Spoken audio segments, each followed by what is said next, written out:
मंडळी रामराम. बरं ना, बरं आहे ना. आज शिवाजी महाराजांची जयंती आहे. तिथीप्रमाणे छत्रपती शिवाजी महाराजांची तिथीप्रमाणे आज जयंती आहे. आणि आज तुम्हाला एक खुशखबर देतो. आजच बजेट झालं आणि छत्रपती शिवाजी महाराज म्हणायचे, रयतेच्या भाजीच्या देठालाही हात लावता कामा. आणि आज शेतकऱ्यांची आपण 2 लाखापर्यंतची कर्जमाफी करण्याचा निर्णय घेतलेला. मी मुख्यमंत्री होतो त्यावेळेस लाडकी बहीण योजना, मुख्यमंत्री लाडकी बहीण योजना सुरू केली आणि त्या लाडक्या बहिणीने पार सगळ्यांचा टांगा पलटी करून टाकला. त्याच्यामध्ये गडबड झाली यांची पण, उन्मेष भाऊची. आणि पण आता नाही होणार.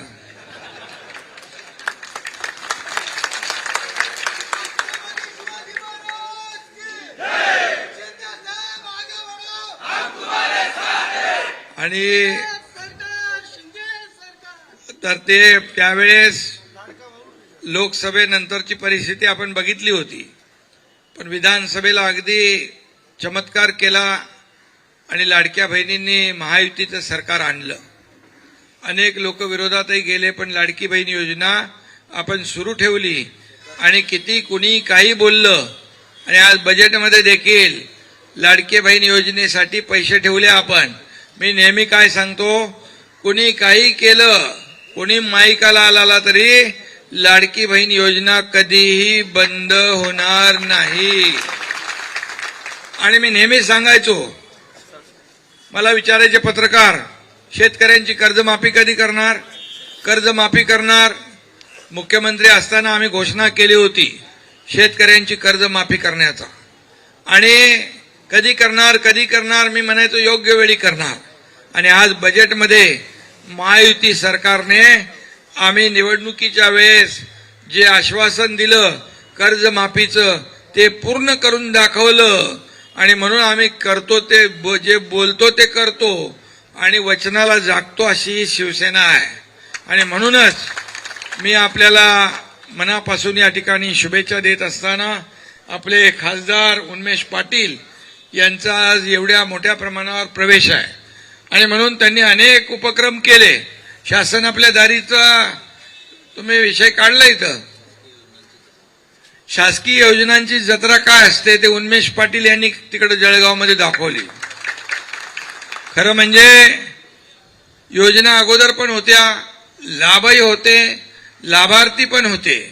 परंतु त्या चक्रा मारणं, कचेरीवर खेटे मारणं, त्यामुळे लोक कंटाळून ते नाद सोडून द्यायचे.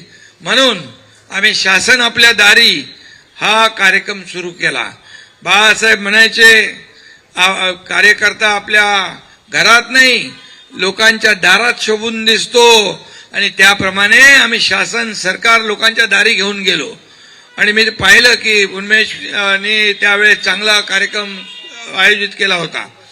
एका छताखाली सगळे फायदे, लाभ, योजना लोकांना मिळू लागल्या.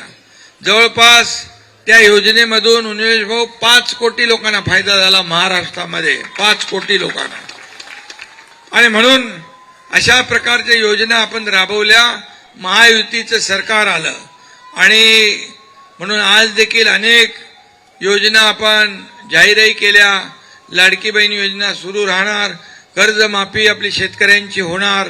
आणि त्याचबरोबर अनेक योजना शेतकऱ्यांसाठी केल्या. शेतकरी आपला बळीराजा, अन्नदाता, मायबाप आहे.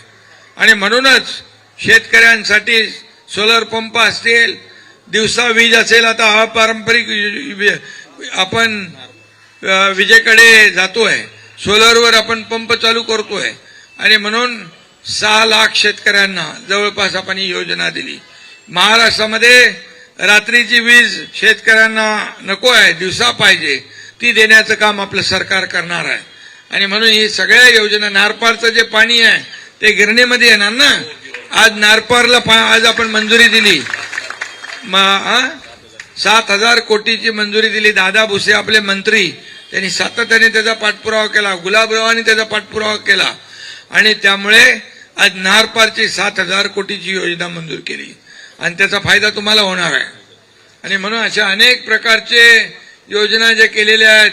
गिरणा परिक्रमा करणारा गिरणा पुत्र कोण आहे? उन्मेष पाटील आहे. आणि म्हणून या सगळ्या शेतकऱ्यांच्या प्रश्नावर सातत्याने पाठपुरावा करणारा कोण, तर शेतकऱ्याचा पुत्र उन्मेष पाटील. आणि मग मी देखील शेतकऱ्याचा पोरगा आहे आणि एक शाखा प्रमुख ते मुख्यमंत्री झालो मी. आणि म्हणूनच 2.5 वर्षाच्या काळात एवढ्या योजना आपण केल्या, एवढे आपण निर्णय घेतले की आतापर्यंतच्या महाराष्ट्राच्या इतिहासामध्ये कधी एवढे निर्णय झाले नव्हते. आणि आतापर्यंत 232 महायुतीचे आमदार कधी निवडून आले होते गुलाबराव? कधीच आले नव्हते. पहिल्यांदा इतिहासामध्ये 232 महायुतीचे आमदार निवडून आले, ते 2.5 वर्षात केलेल्या कामामुळे.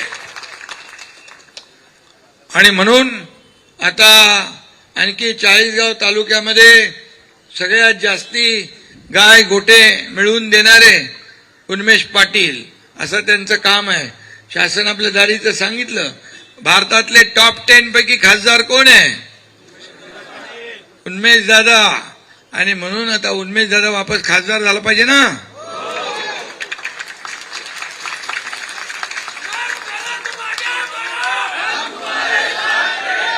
आणि म्हणून बाळासाहेबांचा विचार घेऊन, आनंद दिघे साहेबांची शिकवण आपण गाठीशी शिदोरी ठेवून आपण पुढे चाललेलो आहे. आणि म्हणून सर्वसामान्य माणसांचं सरकार काय आहे ते आपण दाखवलं आहे. आणि म्हणून कॉमन मॅनसाठी आपण या ठिकाणी काम करणारं सरकार म्हणून आपलं नाव लौकिक आहे. खरं म्हणजे मी मुख्यमंत्री होतो तेव्हा लोक म्हणायचे सीएम म्हणजे चीफ मिनिस्टर. मी म्हणायचो सीएम म्हणजे चीफ मिनिस्टर बोलू नका, सीएम म्हणजे कॉमन मॅन बोला. आणि ते सगळे मग त्या आपलं शेवटी कॉमन मॅन हा केंद्रबिंदू आहे.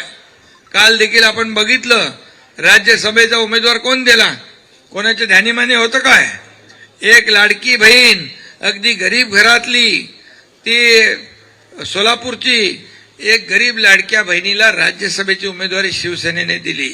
मी नेहमी सांगतो हा कार्यकर्त्यांचा पक्ष आहे, हा कार्यकर्त्यांचा सन्मान वाढवणारा पक्ष आहे. इथं कोणी मालक नाही, नोकर नाही, आपण सगळे सहकारी आहोत. बाळासाहेब जसं सांगायचंय की सगळे माझे सहकारी सवंगडी आहेत.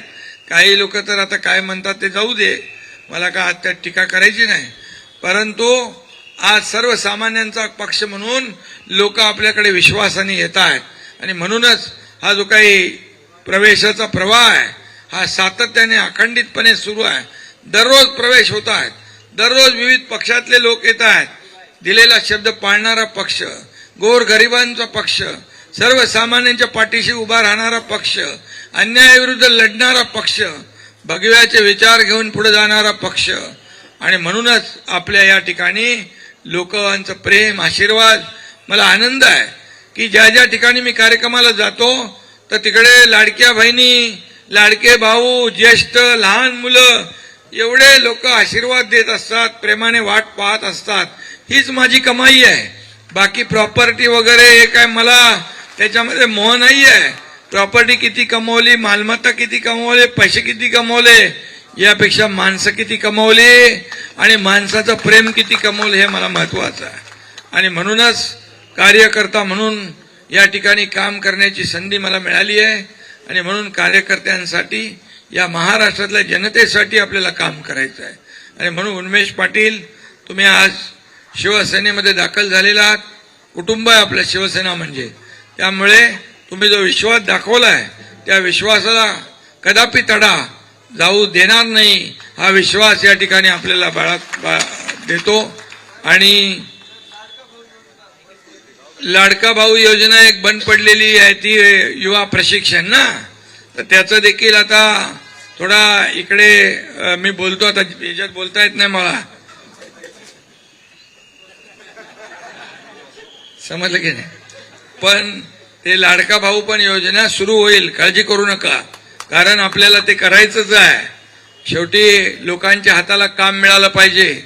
प्रत्येकाच्या हाताला काम देणं, या राज्यामध्ये कोणी उपाशी झोपता कामा नये, बिना औषधाचा मरता कामा नये, शिक्षणापासून वंचित राहता कामा नये, बिना रोजगाराचा कोणी राहता कामा नये. आणि शेतकरी, माझा अन्नदाता, बळीदाता हा सुखी राहायला पाहिजे, समाधानी राहायला पाहिजे, हेच आमचं लक्ष आहे. बाकी काही आमचा अजेंडा नाही आहे. विकास हाच आमचा अजेंडा आहे. आणि म्हणून आज तुम्ही आलेला आहात, म्हणून मी मनापासून आपल्याला उन्मेष दादा शुभेच्छा देतो. यापुढे तुम्ही आता गुलाबराव इकडे आहेत, किशोरप्पा आहे, आपली सगळी टीम आहे. शिवसेना मजबूत करा, शिवसेना घराघरात पोचवा, शिवसेना लोकांच्या मनामनात पोचवा. कारण शिवसेनेला कुठलाही स्वार्थ नाही आहे, कुठल्याही प्रत्येकाला आपत्ती तिथं शिवसेना, संकट तिथं शिवसेना. अरे हा एकनाथ शिंदे जिथं जिथं संकट येतं तिथं पोचतो. ऑपरेशन सिंदूर झालं पाकिस्तानचं, पहलगामला मी गेलो, खासदार डॉक्टर श्रीकांत शिंदे ची टीम गेली. आता इकडे लढाई झाली इराण, इराक, इस्रायल, अमेरिकेची, तिथं 2 आपण खाजगी विमानं पाठवली, त्या लोकांना आणलं, या ठिकाणी सुरक्षित आणलं लढाई असताना देखील. आणि त्याचबरोबर या ठिकाणी शेकडो लोकांना आपण वेगवेगळ्या पद्धतीने इकडे आपल्या महाराष्ट्रामध्ये आणण्याचं काम केलं. तिथं संकट आहे, तिथं शिवसेना आहे. आणि म्हणून एका विश्वासाने तुम्ही आलेला आहात, म्हणून मी तुम्हाला सगळ्यांना मनापासून धन्यवाद देतो. चांगलं काम करा, शिवसेना मजबूत करा, लोकांची कामं करा. शिवसैनिक म्हणजे शिस्तीने वागणारा एक आपला पक्ष आहे. शिवसेना म्हणजे बाळासाहेबांच्या विचारांचा पक्ष आहे, आनंद दिघे साहेबांच्या विचारांचा पक्ष आहे. आणि म्हणून आपल्या पक्षाकडे लोक आदराने पाहत असतात. आणि म्हणून कुठेही कुठल्या याला आपल्या गालबोट नावाला लागता कामा नये, अशा प्रकारचं काम आपण करा. मी तर आपल्या सोबत आहेच. आणि म्हणून पुन्हा एकदा आपल्या सगळ्यांना मनापासून धन्यवाद. आणि शेवटी जाता जाता एवढंच सांगतो, आपला खानदेश, आपला उन्मेष. काय गुलाबराव, आपला खानदेश, आपला उन्मेष. अरे गुलाबराव खाली डायलॉग नाही मारता, मे बी आहे. सगळ्यांना खूप खूप शुभेच्छा, धन्यवाद. जय हिंद, जय महाराष्ट्र.